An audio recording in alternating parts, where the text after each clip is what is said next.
राघव जी अब छोटे से हैं, नामकरण की बेला आई। भगवान भोलेनाथ ने इसी मध्य में एक चर्चा और की है। देवी मैंने सब तो बता दिया, अब एक बात और बता रहा हूं, अपनी एक चोरी बताता हूं आपसे। मैया ने कहा बाबा आपने चोरी की?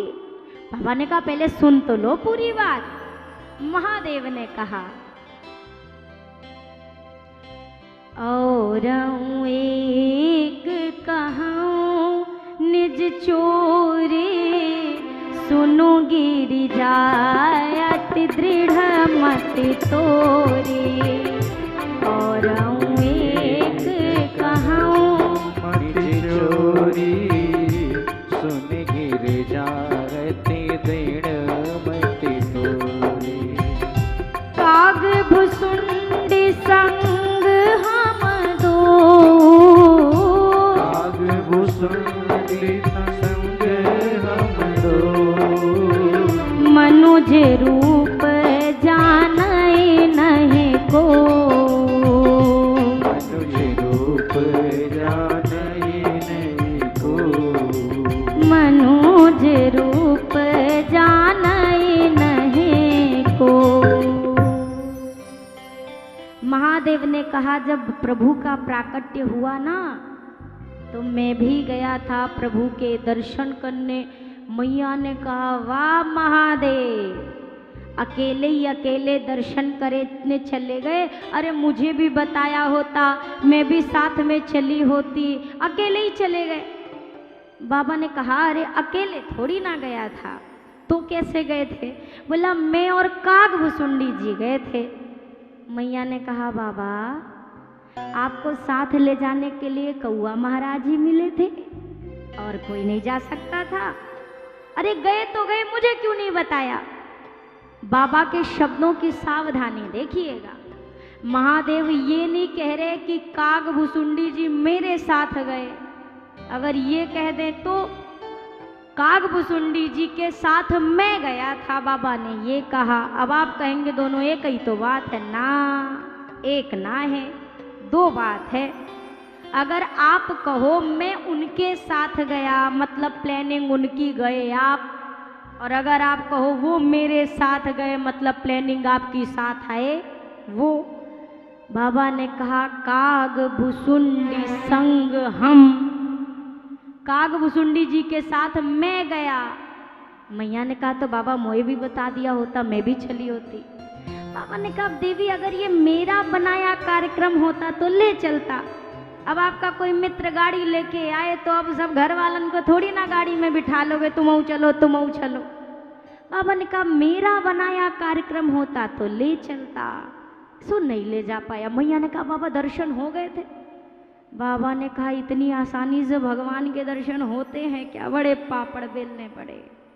मैया ने कहा कैसे दर्शन हुआ? बाबा ने कहा मैं गया और जाने के बाद मैं बना ज्योतिषाचार्य और काग भुसुंडी जी बने हमारे चेला। अब अयोध्या नगरी में सरयू के किनारे लगा बाबा का शिविर, और शिविर के बाहर लगा बड़ा सा बोर्ड, हिमालय की कंदरा से हजारों वर्ष की साधना करके पधारे हुए बहुत पहुंचे हुए महात्मा जी हैं। भूत बताएं, भविष्य बताएं, वर्तमान बताएं, त्रिकालदर्शी हैं। जिसको भी अपने हाथ की रेखाएं दिखानी हो आए दिखा ले, सुविधा निःशुल्क है। और निःशुल्क सुनते ही तो लाइन लग गई पूरी। एक अयोध्यावासी आया, बाबा को हाथ दिखाया। अब बाबा से कहा की बात छुपी है? बाबा ने कहा एक बात बताओ, तुम परसों ही पिटे हो ना घर पे? उसने कहा अरे इनको किससे पता? मतलब पहुंचे हुए हैं। अब एक से दूसरे में, दूसरे से तीसरे में, पूरी अयोध्या नगरी में बात फैल गई।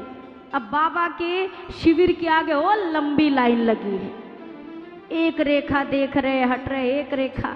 काग भुसुंडी जी ने कहा बाबा कितने हाथ देखेंगे? बाबा ने कहा जब तक वो हाथ ना मिल जाए जो देखने आए हैं तब तक हाथ देखेंगे। अब देख रहे, भगवान से मिलने की चाह अगर भक्त में होती है तो भक्त से मिलने की चाहत भगवान में भी कम नहीं होती। उधर राम जी ने महल में रोना शुरू कर दिया। इतना रोए, मैया नून उतार रही, राई उतार रही कि कौन ने नजर लगा दिया, कौन ने टोना मार दिया। अब मैया परेशान। एक दासी ने कहा, मैया सुनाए सरजू किनारे कोई बहुत बड़े बाबा जी आए हैं, बढ़िया तंत्र मंत्र जानते, को तो बुलवा लाए। मैया ने कहा, कछु भी कर, बस मेरे लल्ला का रोना बंद हो जाए। दासी पहुंची। शिविर के सामने तो 1 किलोमीटर की लाइन लगी है। अब दासी जा करके बाबा के पास कही, बाबा सुनो, अयोध्या के रनिवास से, राजमहल से बुलावा आया है। इतना बाबा के कान में आवाज भर पड़ी थी कि अयोध्या के रनिवास से बुलावा है। बाबा ने काग भुसुंडी जी से कहा, काग भुसुंडी जी समेटो दंड सामान, अब भागो। लाइन लगाए वाले कहने लगे, बाबा हमारा हाथ। बाबा ने कहा, पहले हम अपना भाग्य सुधारे कि तुम्हारा सुधारे, बाद में देखेंगे। बाबा भागे हैं अयोध्या के राजमहल की ओर। अब द्वार पर पहुंचे, सैनिक खड़े हुए हैं। बाबा ने कहा, हटो, हमें बुलावा आया है, जाने दो। सैनिक ने कहा, पहले ये बताओ आप में से इलाज करता कौन है? बाबा ने कहा, हम मैं इलाज करता हूँ। सैनिक ने कहा, तो आप भीतर जाओ और काग भुसुंडी जी को पाछे छोड़कर आप बाहर रहो। भोले बाबा ने कहा, ठीक है चलेगा, कोई दिक्कत नहीं, हमें कोई जाने दो। काग भुसुंडी जी ने कहा, बाबा साथ में आए, अब धोखा दे के जा रहे हो।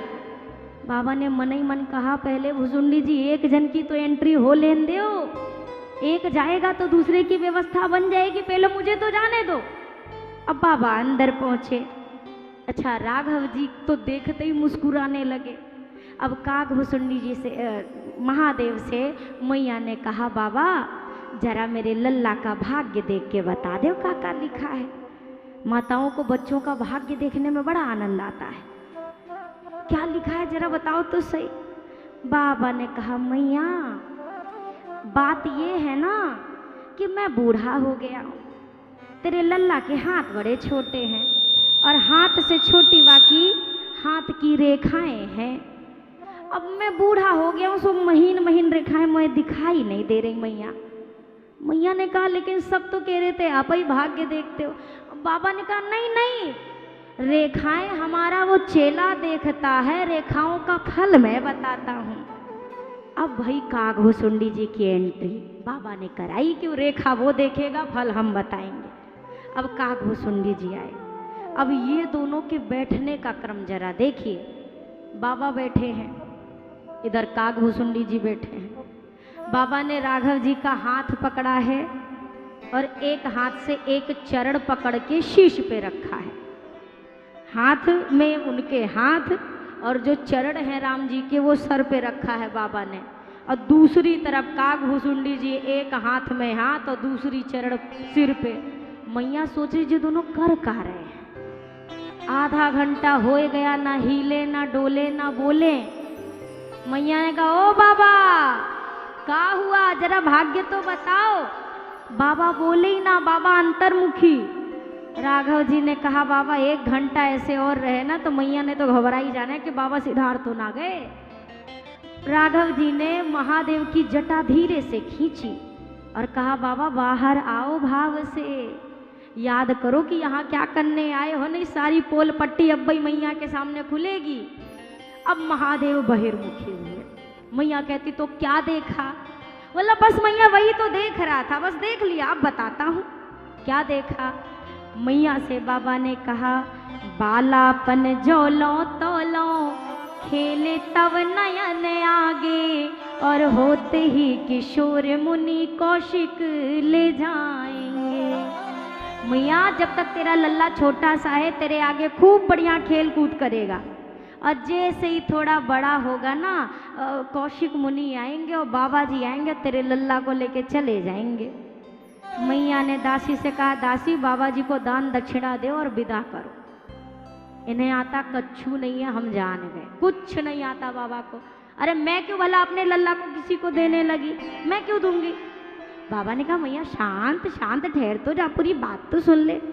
तेरा लल्ला जाएगा अकेले और आएगा बहू लेके। मैया ने कहा हाँ बाबा जी के साथ जाने से बहू रानी आ जाएगी? बोला हाँ। बोला तब तो भेज दूँ, तब कोई समस्या नहीं। मैया से आगे बाबा ने कहा माँ तेरे लल्ला का विवाह होगा। मैया ने कहा आगे फिर? अब बाबा जानते हैं इसके बाद तो वनवास की कथा है।